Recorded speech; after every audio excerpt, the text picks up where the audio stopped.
अस्सलामुअलैकुम दोस्तों, आज हम इस वीडियो के अंदर सीखने वाले हैं कि इमाम के साथ जब हम नमाज़ पढ़ते हैं और हमारी कोई रकात छूट जाती है। जैसे मान लीजिए मस्जिद में गए और इमाम साहब ने 1 रकात या 2 रकात या 3 रकात नमाज़ पढ़ा चुकी या 4 रकात, तो फिर हमें इस कंडीशन में अपनी बाकी नमाज़ों को कैसे अदा करना है, ये चीज़ आज इस वीडियो के अंदर हम सीखेंगे। और दूसरी चीज़ सीखेंगे कि नमाज के बाद बहुत सारे लोग सर पे हाथ रख करके कुछ दुआ पढ़ते हैं, बहुत सारे लोग सीने पे रख करके दुआ पढ़ते हैं। तो आखिर वो कौन सी दुआ पढ़ते हैं, तो इसको मैं वीडियो के अंत में बताऊंगा। सबसे पहले आपको ये चीज़ जान लीजिए कि इमाम के साथ जब हम नमाज पढ़ें तो उसकी जितनी भी रकातें हमारी छूट जाती हैं उसके पढ़ने का तरीका क्या है। तो चलिए वीडियो शुरू करते हैं। तो देखिए, सबसे पहले हम शुरू करते हैं फजर की नमाज से।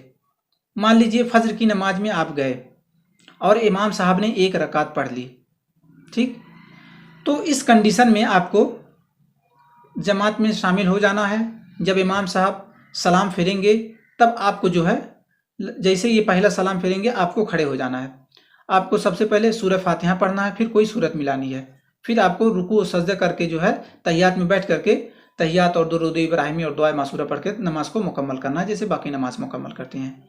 ये हो गई। और अगर फजर की दोनों रकात छूट गई, एकदम तशहुद में आप जाके आखिरी में पहुंचे, तो फिर आप खड़े होकर के जैसे 2 रकात नमाज फ़र्ज अकेले में पढ़ते हैं उसी तरीके से आपको पढ़ना होगा।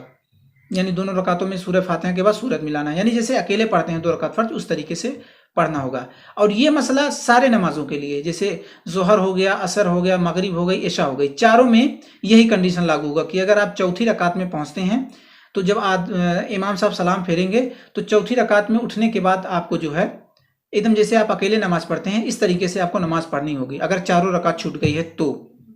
अब हम बात कर लेते हैं जोहर की, जिसमें कि 4 रकात नमाज होती है। अब मान लीजिए मस्जिद में गए हम, 1 रकात इमाम साहब ने पढ़ा दिया, अब फिर हम पहुंचे, तो इस कंडीशन में क्या होगा कि जब चौथी रकात में इमाम साहब सलाम फेरेंगे तो हम इमाम सलाम फेरते ही खड़े हो जाएंगे और सूरह फातिहा पढ़ेंगे और कोई सूरत मिलाएंगे और रुकू और सजदा करके जो है तहियात में बैठ करके नमाज को हम मुकम्मल करेंगे। इसी तरीके से अगर 2 रकात छूट गई तो फिर सलाम के इमाम साहब के सलाम फेरने के बाद हमें सीधे खड़ा हो जाना है, ठीक। कोई सूरह फातिहा पढ़ना है, कोई सूरत मिलानी है, 1 रकात मुकम्मल करना है रुकू सजदा करके, फिर सीधे खड़े हो जाना है, बैठना नहीं है 2 रकात अगर छूटी है, ठीक। फिर उसके बाद कोई सूरत पढ़नी है, कोई सूरत मिलाना है, सूरह फातिहा पढ़ना है, फिर कोई सूरत मिला करके आपको रुकू और सजदा करके जो है तहियात में बैठ के, जैसे बाकी नमाजों में तहियात और दुरूद इब्राहिमी और जो है दुआ मसूरा पढ़ के नमाज को मुकम्मल किया जाता है, इस तरीके से आप नमाज को मुकम्मल करेंगे। अब मान लीजिए 3 रकात छूट गई, तो ये थोड़ा डिफिकल्ट है, इसको थोड़ा आसानी से समझ आने की मैं कोशिश करूंगा आपको। अब मान लीजिए 3 रकात छूट गई, तो अब आपको क्या करना है। तो अब जब 3 रकात छूट गई तो जब लफ्ज़ सलाम से इमाम साहब अल्लाहु अकबर कहते हुए सलाम फेरेंगे तो आपको खड़ा हो जाना है। खड़े होने के बाद आपको सूरह फातिहा पढ़ना है और कोई सूरत मिलानी है, ठीक। फिर रुकू और सजदा करके आपको बैठ जाना है, उठना नहीं है, बैठ जाना है, क्योंकि अभी आपका सिर्फ एक ही इमाम के साथ जो है 1 ही रकात आप पढ़े थे, तो अब फिर इसको 1 रकात करके 2 रकात मुकम्मल करना होगा। समझ आप, मुझे उम्मीद है कि आप समझ रहे होंगे। देखिए 3 रकात अगर छूटती है तो इमाम साहब जब सलाम फेरेंगे आपको सीधे खड़ा हो जाना है, सूरह फातिहा पढ़ना है, कोई सूरत मिलानी है, रुकू और सजदा करके जो है बैठ जाना है, खड़ा नहीं होना है। फिर उसके बाद तहियात पढ़ेंगे, तहियात पढ़ने के बाद आपको खड़े हो जाना है। फिर खड़े होने के बाद आपको सूरह फातिहा पढ़ना, फिर कोई सूरत मिलानी है, फिर रुकू और सजदा करके फिर खड़े हो जाना है।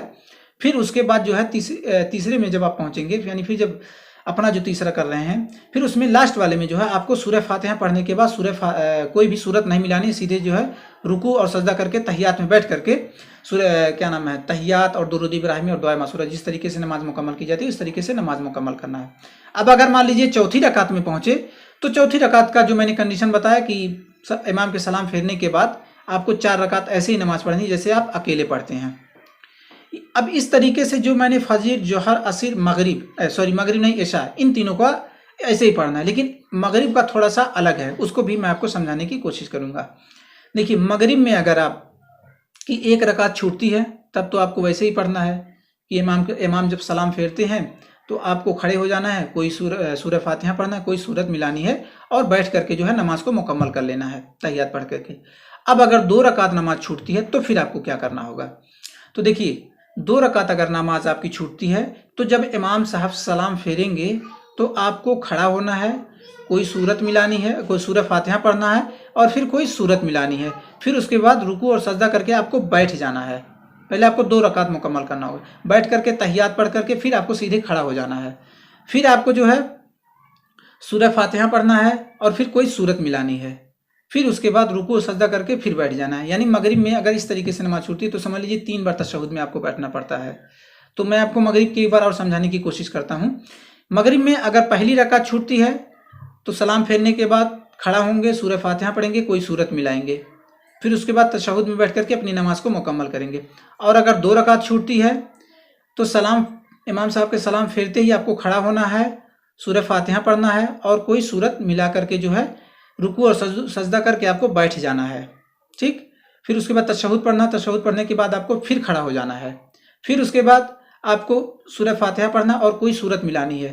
फिर जाके रुकू और सजदा करके तशहुद में बैठ करके तहियात और दुरूद इब्राहिमी और दुआ मासूरा पढ़ के अपनी नमाज को मुकम्मल करना होगा। ये मगरिब का तरीका है। और अगर मगरिब के भी लास्ट रकात में पहुंचते हैं तो फिर वही तरीका होगा कि जैसे आप अकेले नमाज पढ़ते हैं उसी तरीके से मगरिब की भी नमाज पढ़ेंगे। तो आशा करता हूँ आपको ये वीडियो समझ में आ गया होगा। और अगर नहीं समझ में आया है, कोई कन्फ्यूज़न आपको है, तो आप कमेंट कीजिए, हम उसका रिप्लाई देने की 48 घंटे के अंदर कोशिश करेंगे कि आपका वो मसला हल हो जाए। तो और इसी के साथ साथ मैं आपको और एक चीज़ बता देना चाहता हूँ कि नमाज पढ़ने